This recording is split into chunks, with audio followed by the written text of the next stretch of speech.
Uh, Namaskar, President IGNCA Trust Sri Ram Bahadur Rai ji, our special guest speaker Sri Rajiv Malhotra ji, uh, our distinguished member secretary Dr. Sachidanand Joshi ji, Professor Shastri ji, Vijaya ji, Shilpa ji, and other distinguished guests, members of IGNCA family, ladies and gentlemen. This lecture is being organized on the occasion of the Foundation Day of the IGNCA, so we can very well imagine its importance. May I invite Sri Rajiv Malhotra ji and Sri Ram Bahadur Rai ji on stage, please.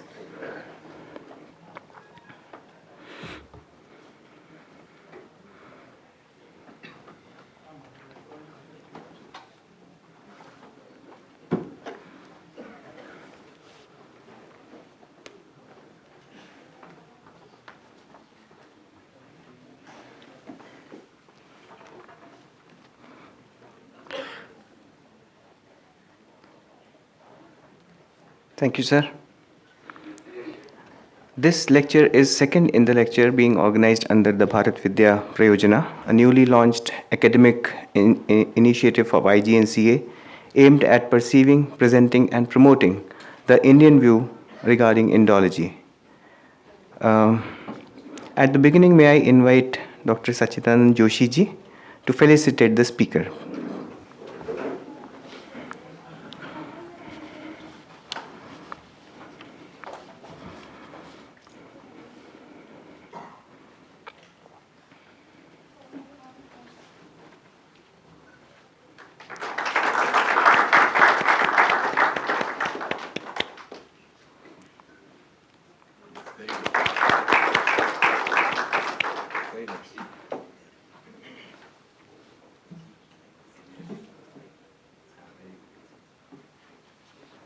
Thank you, sir. Although we all know about Rajiv ji, I'll just briefly recap. Rajiv ji is an internationally known researcher, writer, speaker, and public intellectual on current affairs as they relate to civilizations, cross-cultural encounters, religion, and science. He studied physics and computer science and served in multiple careers, including software development executive, Fortune 100 senior corporate executive, strategic consultant, and successful entrepreneur in the information technology and media industries. At the peak of his career, when he owned 20 companies in several countries, he took an early retirement at the age of 44 to pursue philanthropy, research, and public service. He established Infinity Foundation for this purpose in 1994. Rajiv ji has conducted original research in a variety of fields and has influenced many other thinkers in India and the West.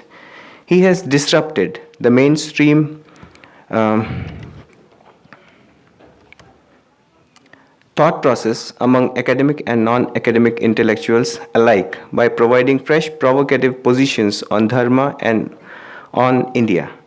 Some of the focal points of his work are interpretation of dharma for current times, comparative religion, globalization, and India's contribution to the world. He has authored hundreds of articles, provided strategic guidance to numerous organizations, and has over 400 video lectures available online. His following game-changing books are a good resource to understand him deeper. And these are Academic Hindu Phobia, The Battle for Sanskrit. Is Sanskrit political or sacred, oppressive or liberating, dead or alive? Being Different, an Indian challenge to the Western universalism. Breaking India, Western interventions in Dravidian and Dalit fault lines. Indra's Net, defending Hinduism's philosophical unity.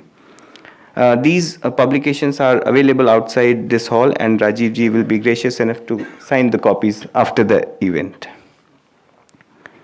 Besides these, his writings became the center of discussion. In the book Invading the Sacred, his latest activities and talks are being actively featured on his Facebook site, rajivmalhotra.official.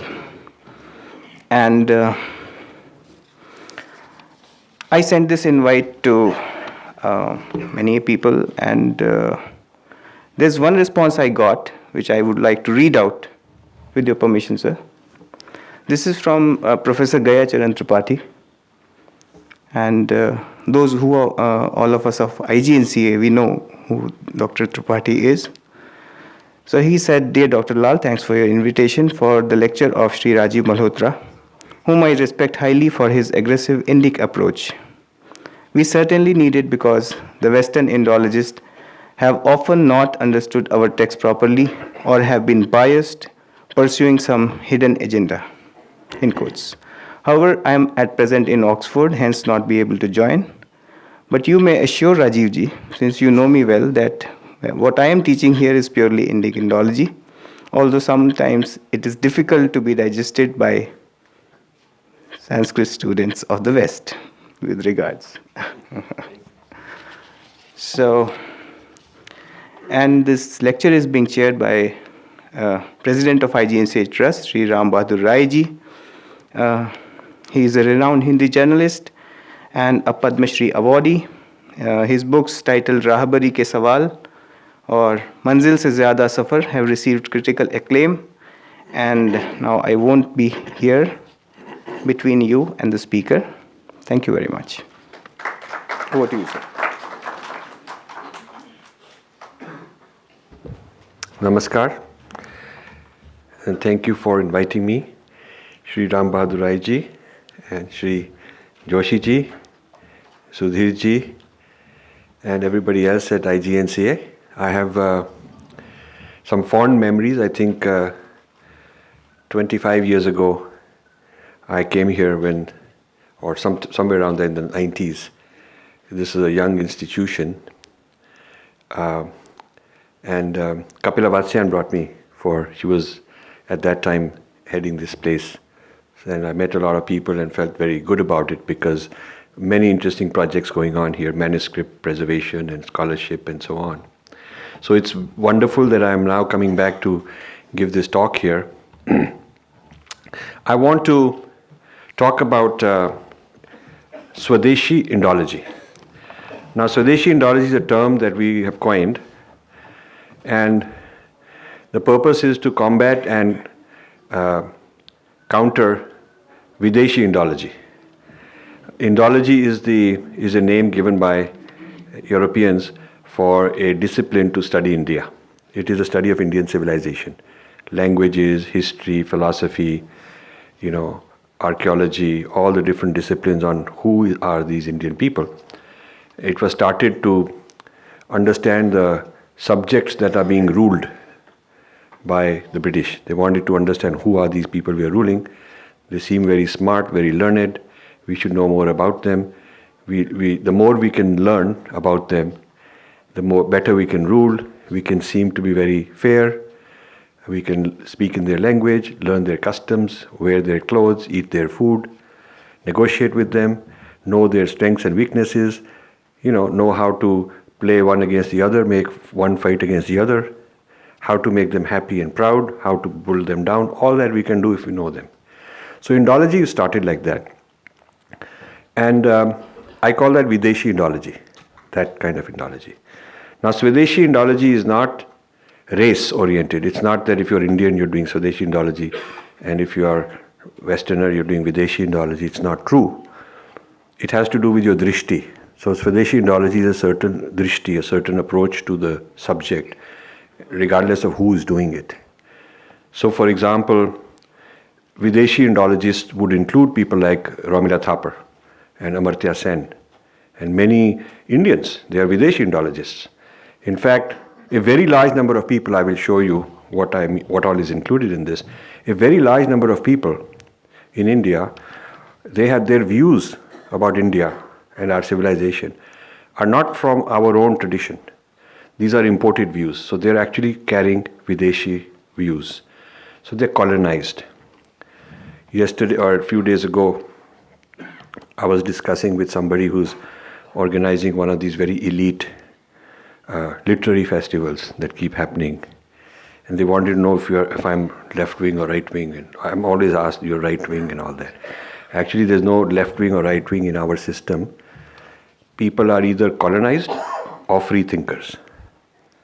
The term itself, left wing, right wing, is a colonized term. So I asked him, is Gandhi left wing or right wing? And he laughed, he didn't know, like that. They just memorized, parroted vocabulary, but really, there's colonized people and there's free thinkers. That's the two categories. So I have 4 parts to this talk. First, I want to give you a historical perspective on Indology, because the field has gone through many stages.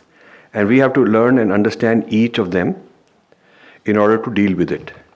It's not enough to say, if a doctor is treating infection, he cannot say, "Bhi, aapko infection hai, to yehi dawai hogi." He has to know what kind of infection, because the treatment depends on different types of infection. It's a lazy doctor who says, "I don't need to check what kind of infection, it doesn't matter." Even if a person has cancer, there's many kinds, and you have to treat accordingly. So just like different diseases must be diagnosed very precisely in order to counteract it, so also you must know which school of thought some particular Indologist is using. They're not all the same. Many kind of schools of thought. If somebody wants to study Indian philosophy, he must know Advait. Even within Advait, so many thinkers. Then he must know Vishisht Advait, Dvait. Then he must know Abhinav Gupta. He must know so many. We must know Buddhism. Within Buddhism, Madhyamika, so many kinds other Buddhisms. So you can't just say Indian thought is one thing. Similarly, the Indologists bring with them many kinds of schools of thought, and I will tell you what some of the major ones are. Now, some people say, why do we need all this? Why are we worrying about all this? Well, it has made a difference to our life. The study of India by these scholars has made a difference to our life. We did not have the Aryan Dravidian problem until Western Indologists created these categories. There's nothing in the history of Tamil Nadu or North India or anywhere referred to this divisiveness. So it's a product which we are living with. South Indian politics is filled with that. It's a product, it's a very practical thing, practical reality today. Another one is caste. We had Varna, we had Jati. But only in the late 1800s onwards, when they were doing the census of India, Lord Risley and others, then they created this concept of caste and a hierarchy, fixed them. And unfortunately, our constitution made it law, permanent. Rather than saying this is a colonial construct, let's get rid of it and do something our own. So the constitution is colonized because the constitution has these colonial categories. That's a fact we have to accept. Then you look at this feminist view of Ramayana and feminist view of various things in our culture. It's also an imported Indological idea. Even the construct of minority is imported because, we have so many paramparas and sampradayas, all of them are minorities. There is no dominant sampradaya or parampara, like the church was homogeneous, dominating everybody. We have not had the tradition of uniform society with something dominating. So there has not been a dominant jati. There's so many jatis, thousands jatis. And they're all minorities. So if you want to talk about minorities, you have to say we are all minorities. There is no majority. I mean, within Hinduism also, there will be so many kinds of different views, different points of view. So this idea that there is majority, minority, dividing them, majority are oppressing the minority needs special this and that, is actually a very violent, it causes violence to our society. These are all examples of how much damage has been done by Indology. It's not something that came from the grassroots. It's not the Aam Aadmi who came up with these ideas. These ideas were top down. They're all imported ideas. So people who say, kya farak padta hai, ye farak padta hai. We did not respond to these issues. At that time, there was a good reason, we were colonized. We didn't have rights to stand up and talk back, perhaps. But today, for 70 years, nobody stops us. But we have not decolonized properly. Intellectually, we are still colonized. I will explain to you. Also, if you look at India, people keep saying, kya hoga, we are safe for 5,000 years. We are not. 1500 years ago, when the church started, because church didn't start with Christianity didn't start with Christ, it started with Emperor Constantine in the 4th century. So around 1600 years ago, when Christianity, as we know, it started. At that time, till then, Bharat was from, from north, not Tibet also was, you may say indirectly, but certainly Afghanistan, Pakistan, all the way to Bali. All these have been part of our civilization, from Afghanistan to Bali, from Sri Lanka north, and if you include Buddhism as part of our civilization, then it would also include much of Asia. So we have shrunk down to 20%. You can't say we're very safe and successful if 80% you've lost. I mean, only a very naive person would say that. And the two largest religions that comprise more than half of the whole earth population, they are very young. They didn't even exist at that time. So we have lost share and they have gained share. How can we say we are safe? And even with what we are now left with, we are not safe. We have so many internal, issues and disputes and territorial claims and whatnot. We are not safe. So we have to admit that we can't just be complacent कि सब कुछ ठीक चल रहा है, no, don't worry about it. I would say of the Indian population today, 25% are solidly, securely dharmic, Vedic in their identity, public, private positions they take. Another 25% are exactly anti. I call them Hindu-phobic. Middle 50% are confused. They zigzag this way, that way. They're neither here nor there. किसी से बात करेंगे, किसी और से कुछ बोलेंगे. One day they support this, another day they support that. They're not very grounded in our civilization. So we cannot feel very secure. There is confusion. Our books are confused. Our media is confused, and so on. So I neither accept the premise that Indology makes no difference, because it has, and nor do I accept the premise that everything is so good we don't have to worry about it. We have to worry about it. Then another point I notice is I studied how other civilizations are treated. In fact, one of the books I haven't published, but I did a survey on how Harvard treats Chinese civilization compared to Indian civilization. Very interesting comparison. Respect for business and corporate deals and whatnot is new. That's very new in the last 10 years.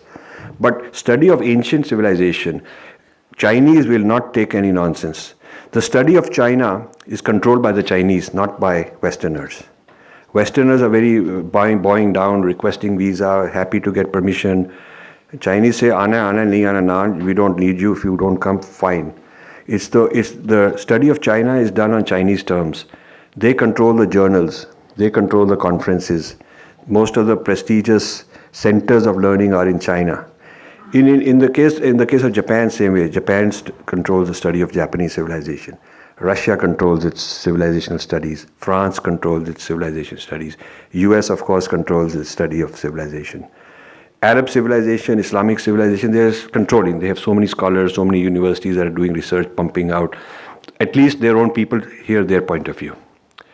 Now, when it comes to Indian civilization, the most prestigious place to get a Sanskrit degree, most prestigious places, if you go and have an assembly of Sanskrit scholars, and I've asked this question many times, and you ask them, where would you rather have your degree from? They would say Harvard, Chicago, Columbia, Oxford, Heidelberg are the top places for Sanskrit PhD. So that's a shame. You don't find the same, slavish mentality in any other civilization. So this is the reason I'm just trying to tell you why the subject is important. Now, colonization is not the same thing as being oppressed. You can be oppressed, but if you resist the oppression, you don't accept the oppressor's point of view, you're not colonized. You become colonized when you accept it. When you accept that he's superior, I'm inferior, he knows more, I know less, what he's saying about me must be correct. I have to listen to him, I have to bow down to him. So you become colonized when you accept the dominant culture, the oppressor's point of view. So Gandhi, for example, was not colonized. He was oppressed. They would beat him up. They would put blood. He would have blood coming and taken to hospitals. So they certainly oppressed him and did all kinds of horrible things. But you can't say he was colonized. See, he was not colonized. So there's a difference. And now the reason I'm differentiating is a lot of people think we became decolonized just because we got independence. That independence gave us political freedom. sovereignty, certainly, and that oppressiveness wasn't there anymore. Now, recently, we've also got economic freedom, and we are beginning to assert ourselves politically. But ideologically and intellectually, we are colonized. This is what I'm going to talk to you about. Now, the colonization has been of many kinds. Most people think colonization started with the Europeans. They forget the Mughal colonization. We've been colonized by the Mughals longer. They brought in Turkish categories and Arabic things, they violent oppression, forced these on us.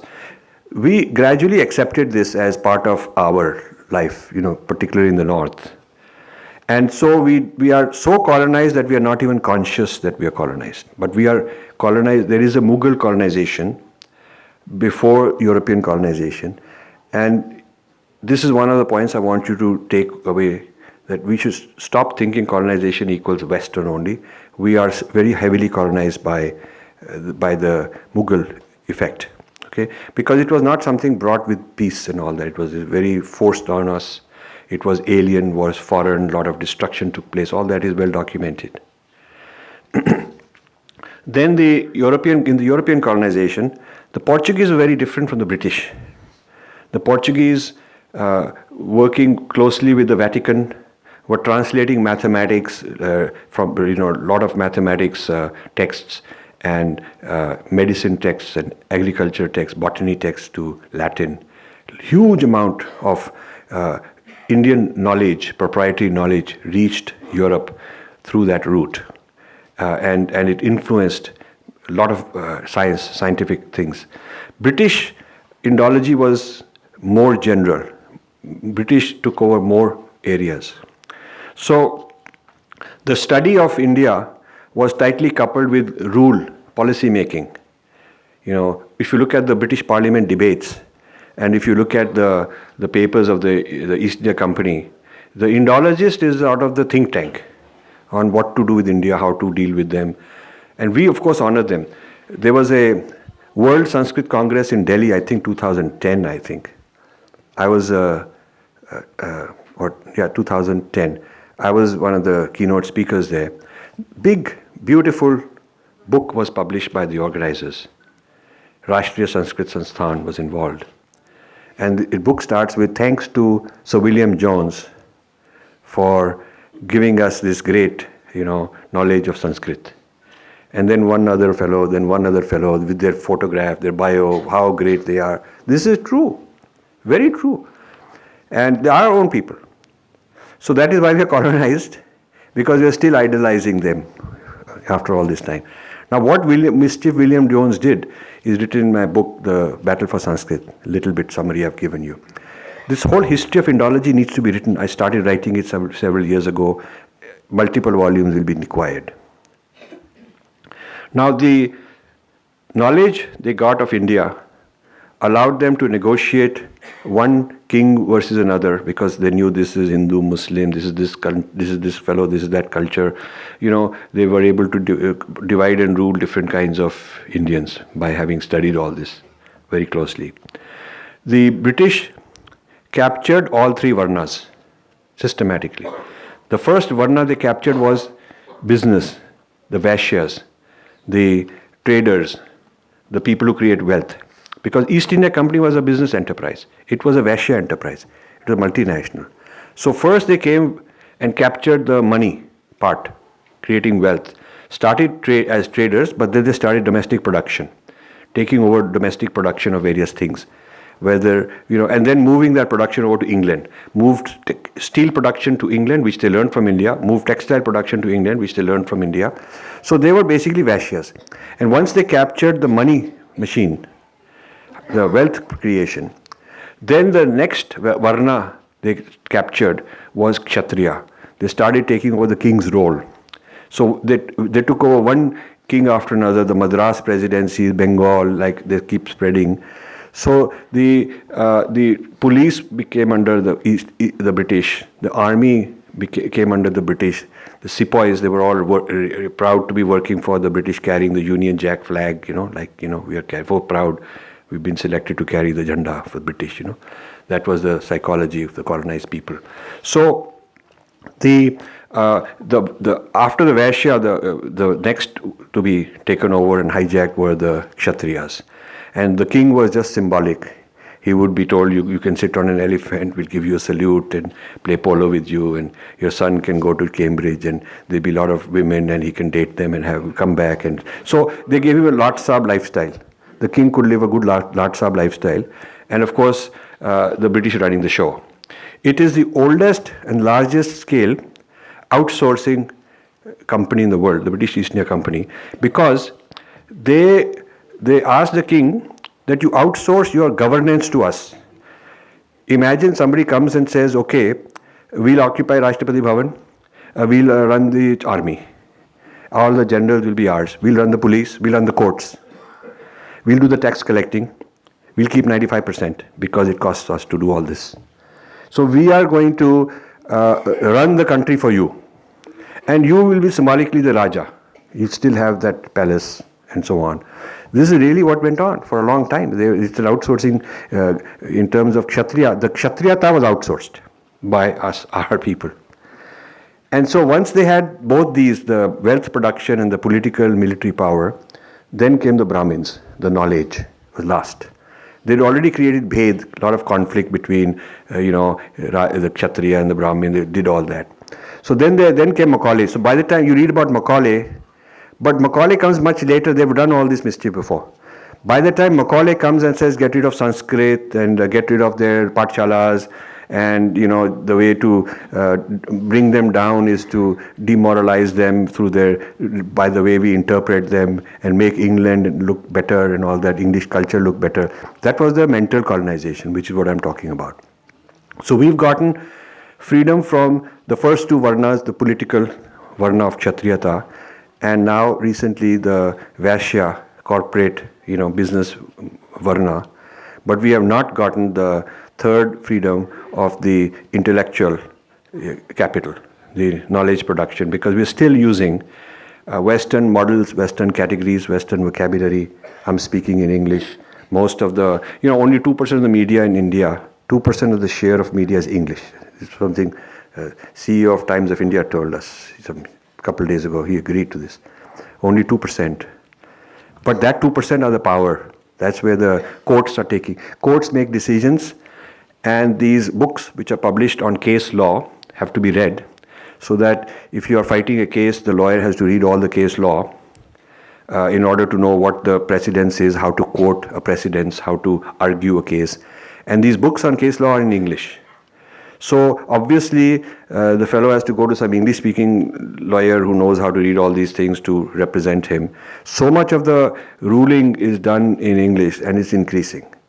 The people who are drivers, servants, people coming from laboring villages to work as labor in Delhi, one of the first things they want to do is send their children to a English medium school, so they become Saab. When they grow up, they become Saab. The idea is that English is superior. So this is all the effect of colonization. So we cannot ignore that we cannot deny that we are colonized people. The Indology took what was useful and digested it into Western language, Western framework, lot of philosophy, linguistics, mathematics, lot of knowledge was digested. And what didn't fit, what was scary and threatening, they rejected it and distorted it, accused it. So I call that Hindu phobia. They created that kind of a negative impression. And writing of history was a political weapon. The British used history writing. James Mill's 3 volumes, History of India, was standard required text for every East India Company official being sent to India. Before being sent to India, they would be given courses on Indology, and they would be told all kind of things. They'd authored these things. And so their version of Indian history was standard for many decades. And then other people wrote replacing these books, but similar type of books.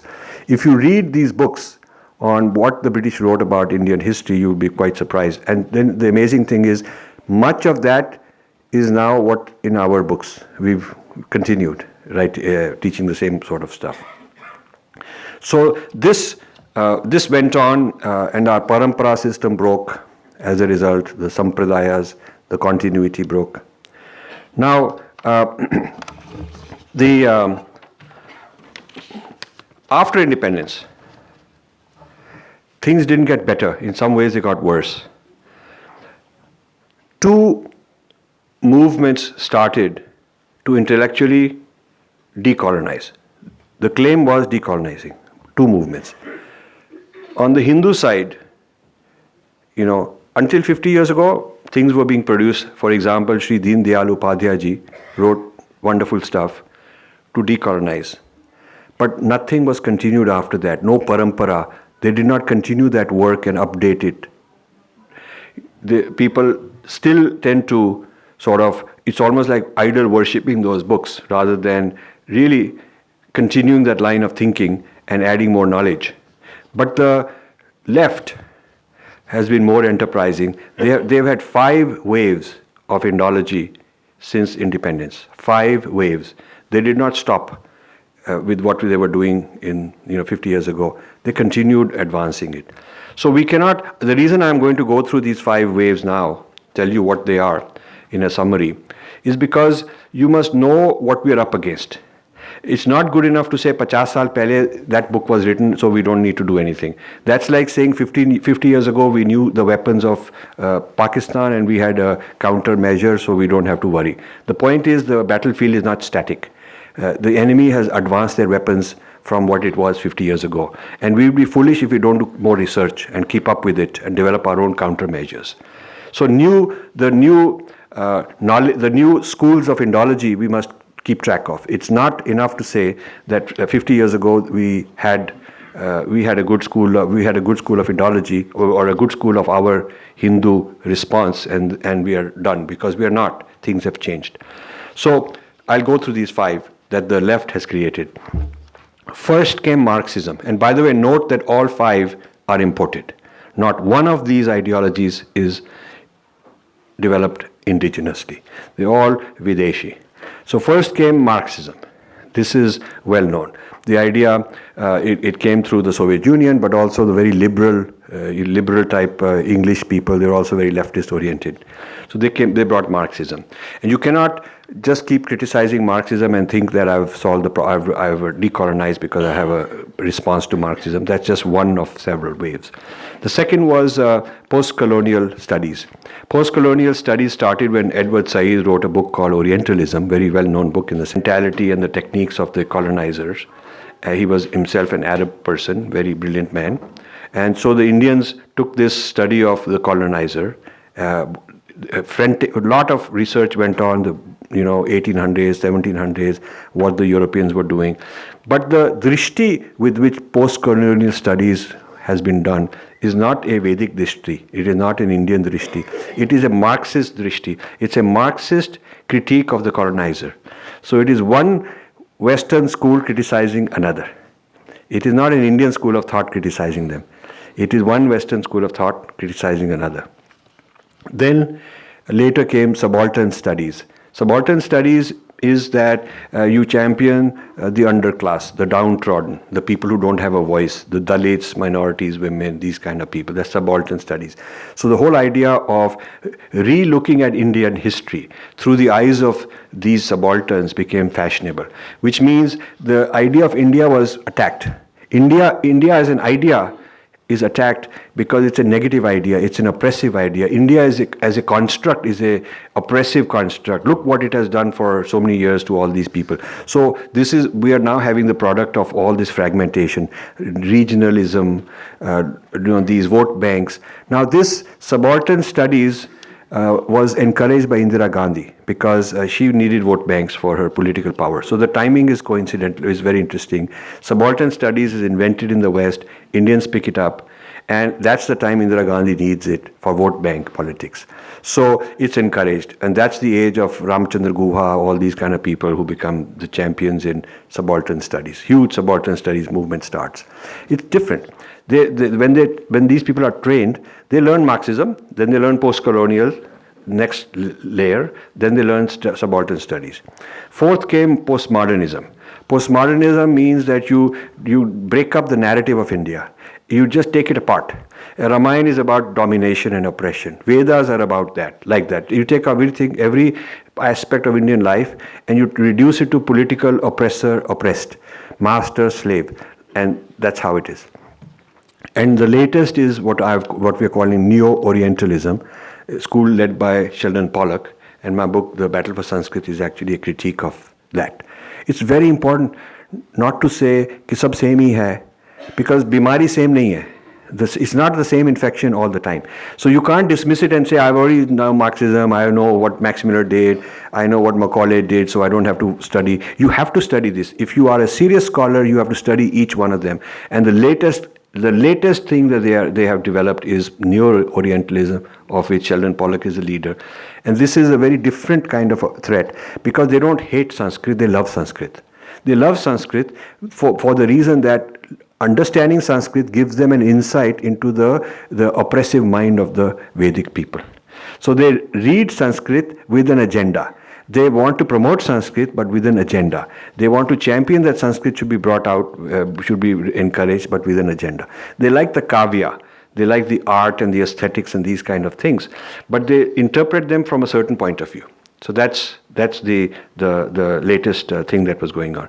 So each of these schools of Indology has started with the claim that it's going to decolonize.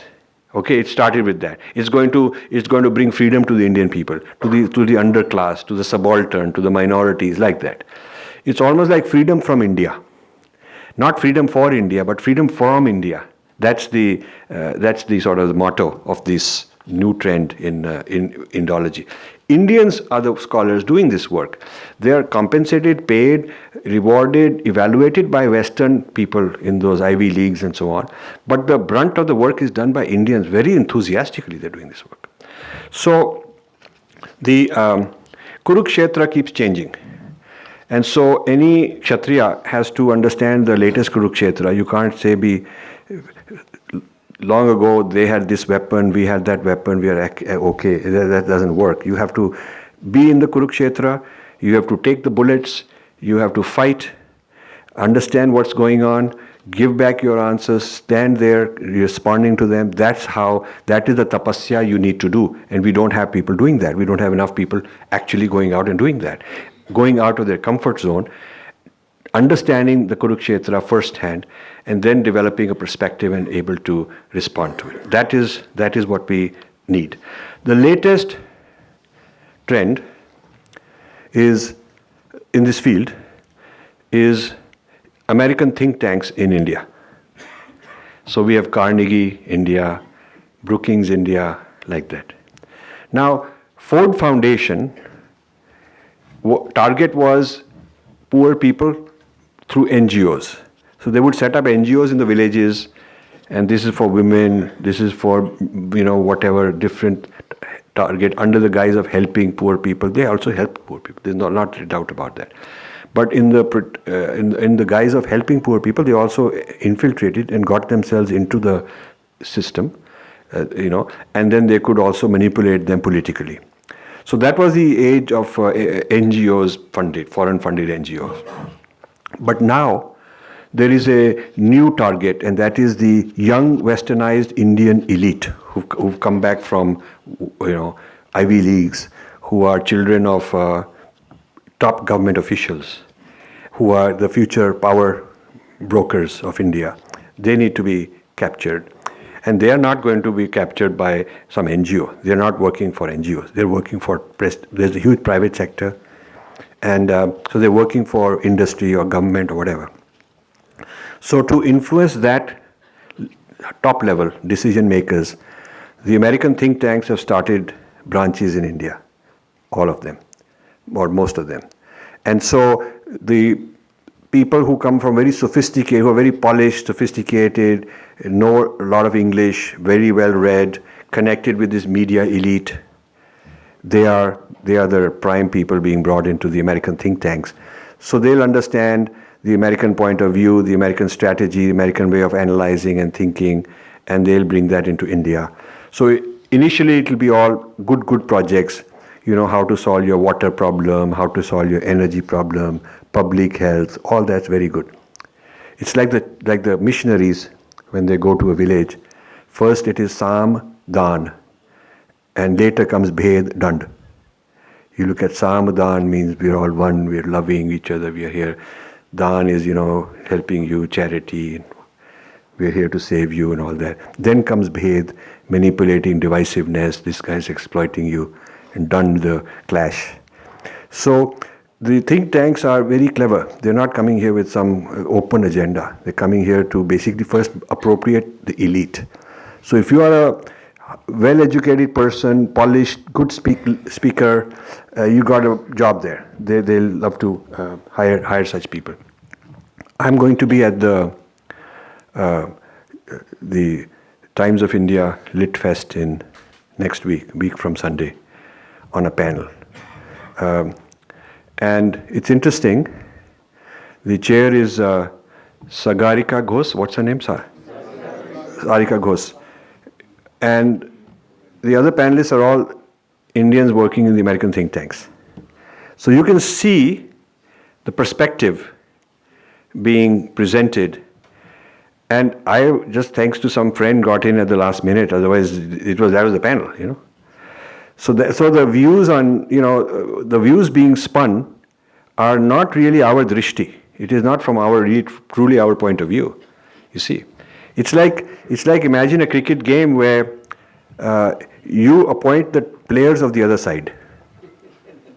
You appoint the referees, umpires, and you appoint the players on the other side also, because you control the training, the cricket academy which produces these people, and you supply them to the other side also. See, that's how it is becoming. Or imagine if Pakistan were to say that we have a very good military officer academy, we can supply you officers. You can send your officers, we'll train them and we'll give you a good discount. No, we won't charge any money. We will train your people. Or imagine if the Vatican were to say we'll start a Hindu seminary and we'll train pandits. And they'll be wearing proper dhoti and tilak, and they'll have very good shastra knowledge, and they'll be exactly as per your requirement. They'll know the agamas, we'll train them, and we'll give them good benefits, we'll give them social security, we'll give them pension, we'll give them high class, we'll make a kind of an outsourcing service for your temples. This is the kind of thing. And a lot of people, actually, when I say this to people, a lot of people say, what's wrong?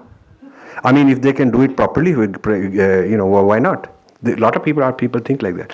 So these American think tanks coming here are not a problem, in the sense they're not violating any law. They have every right to do that. From their point of view, they should be doing that. There's nothing wrong in letting them be here.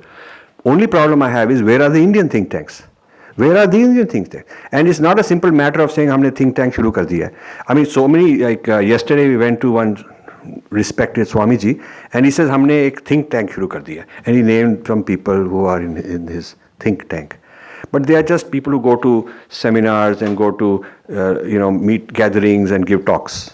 There's not really deep researchers. They're not sort of really solid doing deep research. I know of several so-called think tanks that our people have started.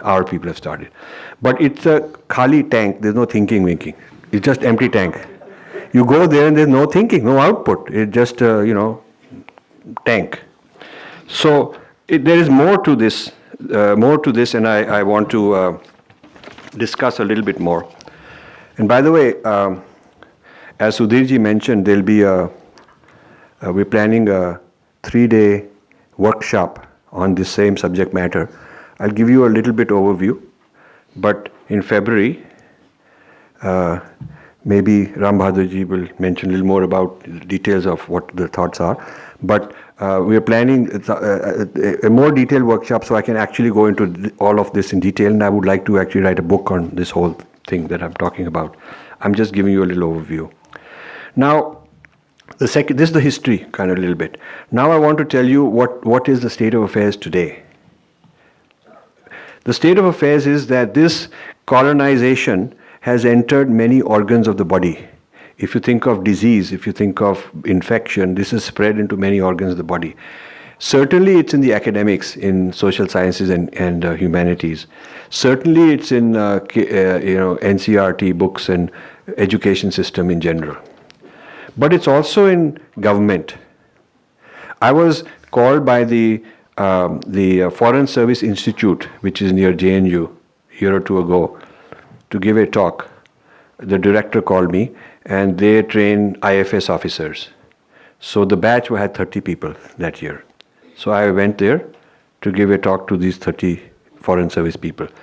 And my talk was on how to represent the Indian grand narrative as a diplomat. Because when you go overseas, the Chinese diplomat knows his narrative, very positive, proud. Japanese knows, French guy knows. All these different countries, the diplomats know all that. The Indian diplomat tends to know about India's nuclear policy and India's Kashmir policy, but when it comes to civilization, he knows cricket and Bollywood, and he can organize a bhangra in the embassy. That is civilization. But most of them are scared. In fact, never has one of them invited me, never. Privately they'll say, बहुत बड़ा काम, बहुत अच्छा काम करते हैं. But publicly they'll say, नहीं नहीं हम secular हैं. So we can't even be ourselves, even our own embassies. So I gave a talk to this Foreign Service Institute people. This is after Modi's election. This is about a year or so ago. And the room was divided into two kinds of young people. Half of them were very proud. They said, this is so good. Somebody's come, some speaker has come to tell us all this. We wish we had more. They wanted my card. They wanted to learn more, where to go, what to read, because they felt that the sense of pride was in them, and they wanted to, they felt that it is very important as diplomats that they ought to know these things and they would like to learn. But the disappointment is the other half were vocally upset at the topic. One of them stood up and said, I'm from Northeast. I don't believe in this Indian grand narrative. What is this Indian grand narrative? Another one said, I'm a Dalit, and I think this, what you're describing as the Indian grand narrative, are the people who oppressed my ancestors. So this business of fault lines, Dalit fault lines, Dravidian fault lines, minority fault lines that I talked about in some of my books, this is also in the diplomatic service. It means that it is this kind of person who's going to represent us. What kind of representation are we getting with these people? It's like if you have a vice president of sales, he doesn't like your brand. He doesn't like your product. He thinks there's something wrong in your product. Then why would you have such a person? So to be a diplomat, there should be some kind of patriotism requirement. You know, it cannot be just that you pass some exam based on knowledge. You can get into the IAS, IFS in any subject. You can be writing your paper in chemistry or physics also, or whatever. There are many subjects. So just because you're smart in some subject doesn't mean that your ethos and your value system are nationalistic. But it seems that, so we are mixed up. You can't tell me, you can't convince me otherwise, because I've done this so many years. I've been going around talking to so many people, and this is my own experience. It's not just from a textbook that I picked it up. Then you look at media. I don't have to tell you because I think you see it every day. The media is highly colonized. Then you look at the think tanks and the NGOs and so on, and the confused majority of Indians. Now, the other thing I noticed is that even with the new government, the different ministries, I don't think have an integrated, unified, cohesive view of civilization, or a nodal agency, or a kind of a overall unified grand narrative of India which they all subscribe to. You know, you go to different ministries and there are different things. There is no overall keeper of the Indian civilizational narrative. I don't find that. And maybe it will happen in the near future. I'm hopeful it will happen. But so far, it's an issue. Now, the people who are scholars, now I'll tell you why I feel the scholars have let us down. The scholars that are current, our scholars who are supposed to be helping on our side, why I feel that they are not up to the standard. A lot of them want to feel good. But you know, you're a doctor, it's not about feeling good. You have to be truthful. If the patient has a problem, you got to tell him that. If he has to, change whatever he has to change, you got to tell him that. You got to be tough on this. So we have some serious issues. And it's not a simple matter of, just feeling good emotionally when we get together. We are all together, one, we're unified. Somebody else is causing problems, we are okay. it's not a brotherhood of emotional outbursts. That's not what the Swadeshi Indology has to be. It is not an emotional movement. It's a very serious intellectual work, very clinical work that we have to do. Now, I find that the gatherings, a lot of these sammelans, gatherings, festivals, manthans, whatever going on, and you can attend a new one every day. Every 365 days a year, you can keep traveling from one thing, lit fest to another, one conclave to another, all over India, somewhere or other. Every day there's some lit fest going on. That's true. So much. But these people are just talking. They're really not producing serious research output, which doesn't happen in a room. In a room, you're talking your research. But doing the research, you have to do back in your place of work. And so that research, heavy research output, I don't see. I just don't see that. And what we lack is a strategic vision, with concrete deliverables, plans, dates, deadlines, budgets, and evaluation. Tough, rigorous evaluation. That and systemic changes. We need to make systemic changes in the thinking of our people in order to decolonization. So I find a lot of our senior thinkers are kind of busy in like-minded meetings, like a cocoon, talking to each other, feeling good. Ek dusre ko mala dal di, praise kar diya, like that. But how many of them are really going out into the Kurukshetra facing the opponent? You have to face the opponent. See, if you want to be a batsman, you got to face the toughest bowlers the other side has. You have to do that. You can't just be in a room and feeling happy with others on your own team. So this requires being emotionally and psychologically very strong, very tough, being able, that's the Kshatriyata. You have to be emotionally a very tough guy and also intellectually very committed and willing to take pain, because this is not easy work. And tapasya, it's long, it'll take you long years, like a research scholar, a scientist producing some new technology spends many, many years to produce useful output. So and there's also, I find, a disconnect between where the capabilities are and where the resources are. I find isolated people here and there who are very capable, who are producing output, but they don't have any resources. They are just alone, without resources, doing a lot of work. Some good people like that. And then I see places where there's huge amount of resources, but hardly any output. Big institutions, big resources, but not a huge amount of output commensurate with that. So we need to match. We need to bring the resources to where the talent is, bring the talent to where the resources are, connect them. That is the work I am hoping we are able to do. Now, the next part of my talk is on Swadeshi Indology. Swadeshi Indology is a movement we are starting to deal with the issues I just mentioned. There are 3 or 4 parts to this. We want to first create knowledge. New knowledge has to be created. This new knowledge is both disruptive and constructive. Disruptive is दूसरे की निंदा करनी है. That is needed. You have to fight the enemy. You have to throw him out of the. He's camped out in Kargil. You got to throw him out. It's not कि उसको we'll send him box of mangoes and he'll leave. It's not like that. It's not goody work. It is tough work. It is painful work, and you have to be willing to do tough work. So the disruption means you disrupt these Indologies, all these colonial Indologies. You take on their big stars. You take on their top people. Whoever are the top people, you take them on, you write critiques.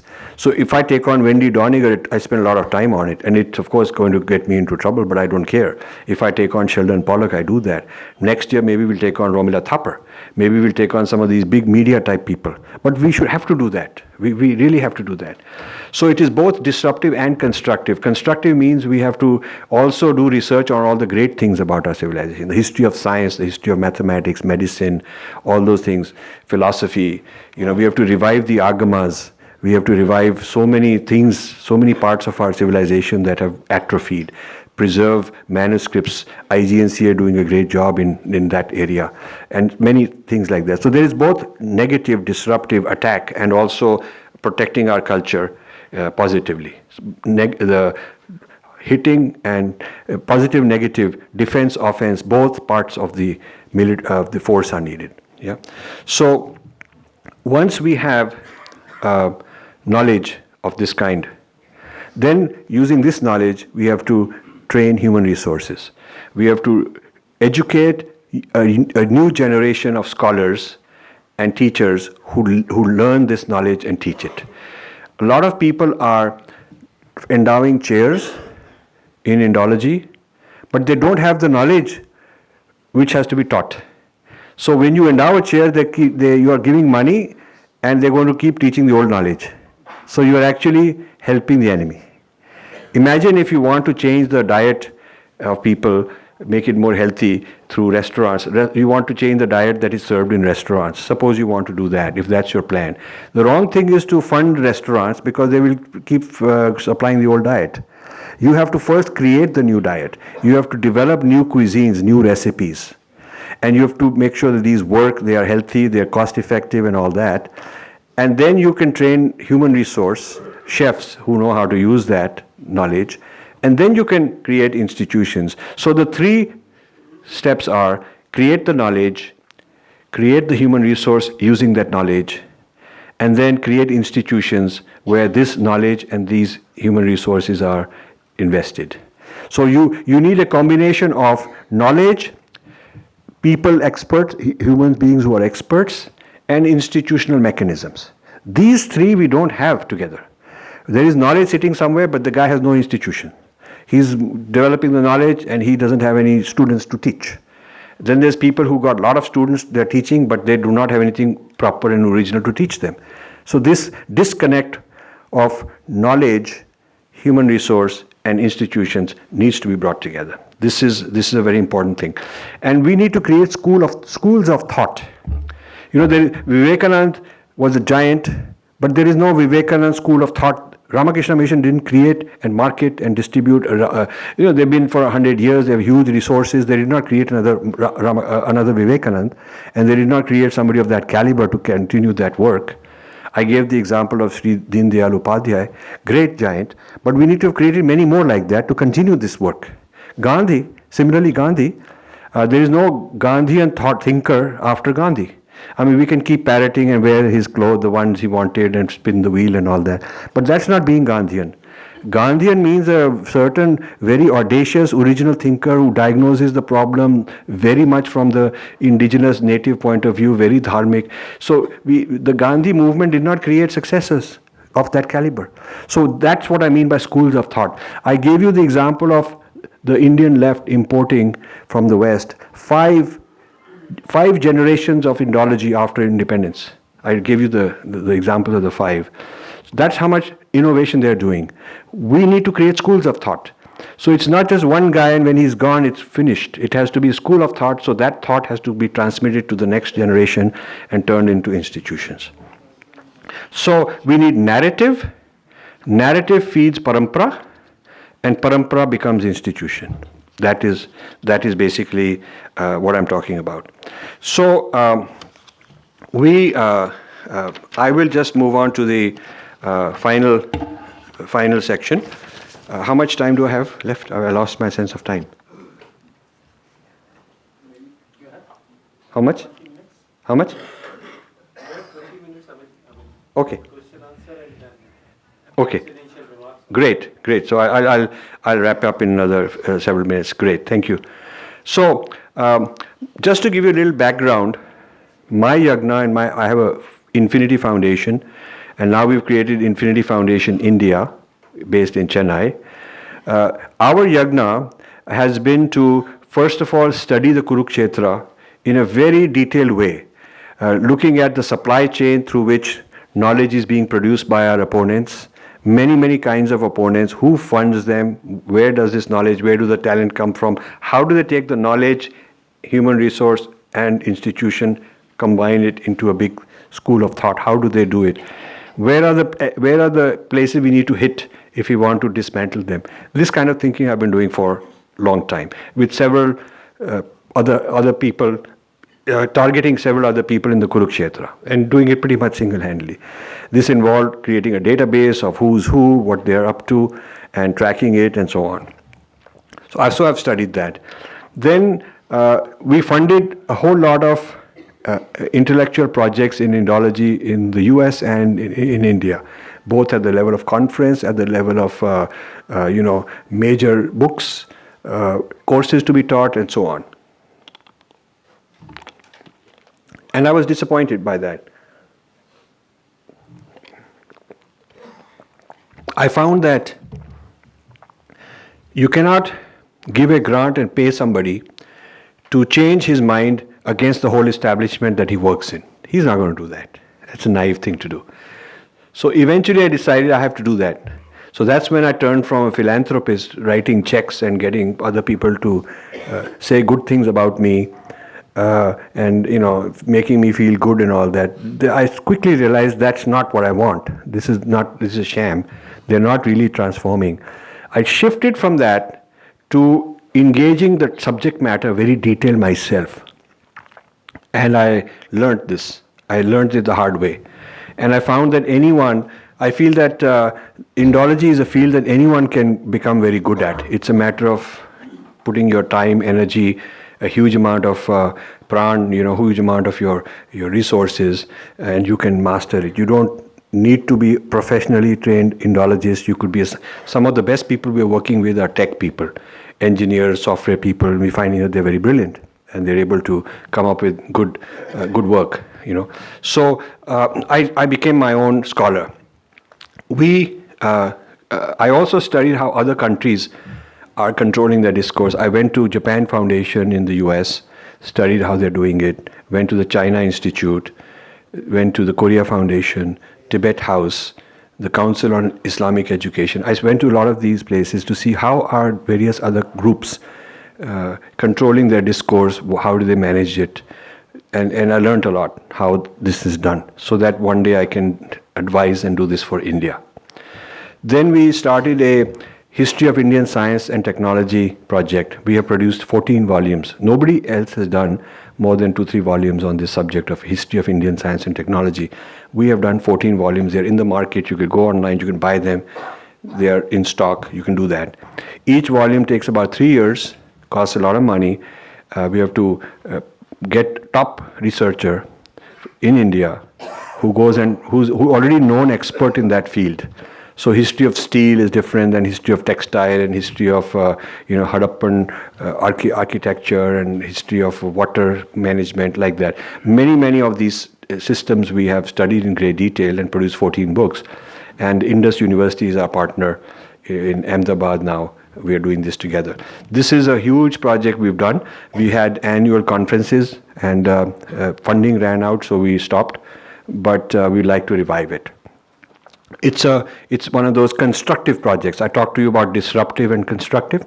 Disruptive is I'm disrupting Wendy Doniger or Sheldon Pollock, or writing about Hindu phobia. Constructive is we are doing history of Indian science and technology. Another one is Indian mind sciences, Indian psychology. We've done a huge amount of work, given a lot of grants, produced a lot of original work on the Indian theories of mind, psychology, because a lot of our tradition is actually mind science. It's not religion in the traditional sense, it's mind science. It's evolving your consciousness. That's what it's about. So we've done a lot of that. And a huge amount of mapping the Kurukshetra and personal encounters in the Kurukshetra in order to understand it better.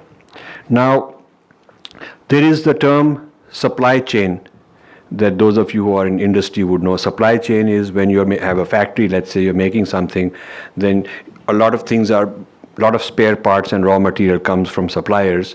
If you're making cars, you buy tires and you buy paint and you buy whatever, different things you buy. So that is the supply chain of, managing that whole supply chain is a very sophisticated job. When you produce finished product, then you distribute it through distribution channels. That is the marketing. So I looked at the industry of Indology. I looked at Indology as an industry. There are a few thousand people involved in Indology. Some call it South Asian studies, some call it religious studies, anthropology, political science, all of that. I looked at it. There's quite a lot of these people outside India who are full-time scholars in think tanks, in seminaries, in academic work. Their target is India. And I looked at their supply chain from a financial point of view in terms of knowledge. What ideology do they bring in? What siddhant do they bring in? I looked at that. And then I looked at the distribution channels. How are they marketed? What they go through? They get Indians on their side. They go through media. They go through schools. They go through think tanks. They may affect policy. So you have to look at the inputs and outputs of these people. So I've studied that quite extensively. So based on all that, here is the final conclusion, and I'll end there and take questions. The final thing we decided is we have our strategy consists of track A, B, C, and D, 4 tracks. A is the most complex, heavy, serious, intellectual work. D is the most popular culture, popular level of work, least intellectually demanding. A, I'll tell you each one of them very quickly. A is our original research, either disrupting the opposing side or constructing something from our own side. That is our original research. And so I have written quite a few books. I want to finish writing many more, and we'll see how many I can manage to finish before I'm not able to do any more. But my goal is to keep writing more and more of these type A, track A works, which are very original, very heavy amount of thinking and research is involved. It is not a matter of just picking up one line here, one line there, copy paste and put out a blog. It's not like that. It's very serious work and it's very original. Then there is track B. Track B is to, so if I'm gone tomorrow, I want some people to continue this work, and they have to be very hardworking, very scholarly, full time. So my goal is to train 108 Swadeshi Indologists. That's my goal. We have given the title of Infinity Foundation Research Scholar to about 5 people so far. We did our first conference in Chennai. We had a few dozen papers. We picked the most brilliant 5 and we put them on a stipend, and that's how we began our 108 project. Next Swadeshi Indology conference in February, we are already finding there's many more that we are defining. We are training them, we are nurturing them, and then we will make them also part of the team. It will take a few years to build up to 108 of very world class, and they have to be organized into specialty teams. So anything to do with a certain type of issue, there'll be a team who can take on anybody. That way, that is what we want. Now, it is not a simple matter of putting out a call for papers and saying, okay, send us your papers. It won't work. Most of the people who will send in papers have not done much real work. They just send in something they already have.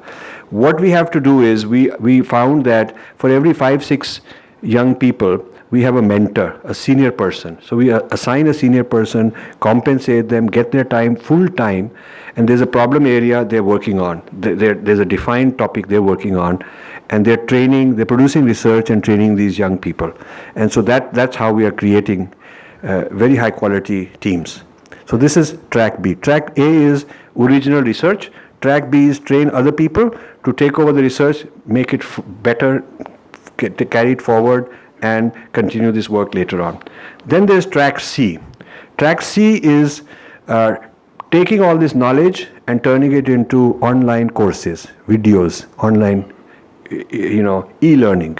So my book, Being Different, is the first one we are taking as a project to develop into e-learning. So you'll have a topic, it will explain to you in a lesson, video lesson, what that means. So this is for people who don't want to read heavy books. This is to take it to the masses. So somebody may say, okay, I'm going to spend so many hours, teach me something, and we'll be able to teach him very easily. And once we've done it in English, then we can translate the same content into many languages. So we are starting that project, and we need some support for that, but that's our vision. That's our vision, and we are already working on it. So we want to gradually, every time there's a new original idea in track A, not only we could do track B and train other people, but we do track C and turn it into e-learning and simple educational modules, online learning modules. That's track C. Then there's D. D is the whole social media, popular media intervention. So we want to take our knowledge to the common man, who through a small clip here and a tweet there and whatever it works. Now, one of the most interesting comments I got on this track D was from the Kanchi Shankaracharya this year. I was visiting him and telling him, discussing, having very interesting discussion. The junior Shankaracharya, he's so excited, so interested, so supportive, a great person. So he says, what you have to do is revive the kathakar, kalakar, chitrakar, patrakar. So the journalist, the narrator, storyteller, the one who has got the artist. So you take these traditional professions, learn how they were done, how these things were done, modernize them, and put them out into the market, and that's the multimedia, that's the future. And what an amazing way of framing all this from a very traditional person, so much in tune. Not the typical guy who will say, "Arey, no, we are all looking for moksha, don't worry about this, who cares?" Exceedingly practical. He says you need to get into all the places where the patrakar are trained, the journalists, the chitrakar, the storytellers, where are they? Go to the movie, film industry training institutes and things like that. Go where the artists are trained and make them spiritual. So this is very interesting concept that I thought he brought. So we need to do all that. It is a huge amount of work. So this is my yagna and the yagna of many sathis and many fellow travelers. Some of them are in this room, and I must also tell you, we are live stream. Are we live stream? We are live stream. So we now have 12 lakh followers on Facebook, and a large number of them watch these things. So I just want to tell all the people who are watching that you're also fellow travelers. You're also part of this yagna. So this yagna is a collective yagna, and we invite others to join us in this kind of enterprise. It's not going to be something that you should expect quick victory. You should have stamina to just go on. Just go on. It's not ki thak jayenge. If we don't win quickly, then we go home. It's not for those people. That wastes our time. So finally, I just want to thank IGNCA for organizing this. And I hope this is the first of many such engagements we have in the future. Thank you, and we'll be taking some questions later on in the show. Thank you.